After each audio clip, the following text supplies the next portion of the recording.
क्या आप जानते हैं कि डायनासोर का अंत कैसे हुआ? अगर नहीं जानते तो जानने के लिए बने रहिए वीडियो में अंत तक। एक समय में हमारी दुनिया में डायनासोर का राज था। उन्होंने 14 करोड़ वर्षों तक इस धरती पर राज किया। इन डायनासोर की कई हजार प्रजातियां थी।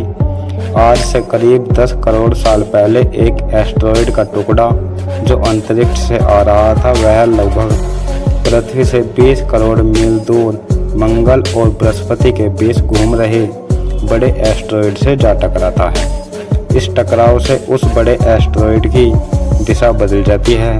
हम उसे क्षुद्र ग्रह के नाम से जानते हैं और यह क्षुद्र ग्रह वहां से चलकर सीधे पृथ्वी की ओर 22,000 मील प्रति घंटा की रफ्तार से बढ़ने लगता है। जब यह एस्टेरॉयड पृथ्वी से 3,84,000 किलोमीटर की दूरी पर था, तब शायद पृथ्वी से डायनासोर का अंत ना होता यदि यह एस्टेरॉयड पृथ्वी के उपग्रह चांद से टकरा था।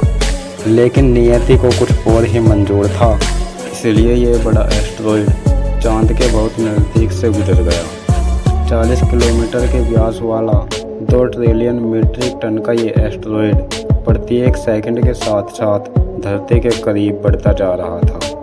यह एस्टेरॉयड जब पृथ्वी के वातावरण के संपर्क में आया तो इसकी रफ्तार 70,000 किलोमीटर प्रति घंटा हो गई। पृथ्वी के वायुमंडल में घुसते ही घर्षण की वजह से यह एक भयानक आग के गोले के रूप में बदल गया। यह इतने रफ्तार से धरती की ओर बढ़ रहा था कि सिर्फ 4 मिनट में इसने अटलांटिक ओशियन को पार कर लिया।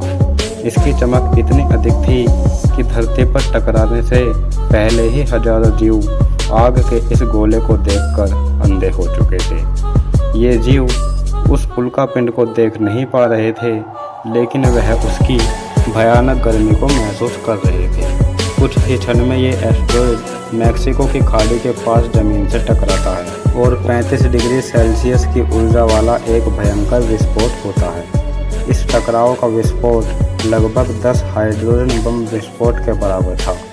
विस्फोट इतना शक्तिशाली था कि इसके टकराते ही धरती की लाखों टन धातुएं अंतरिक्ष में चली गई।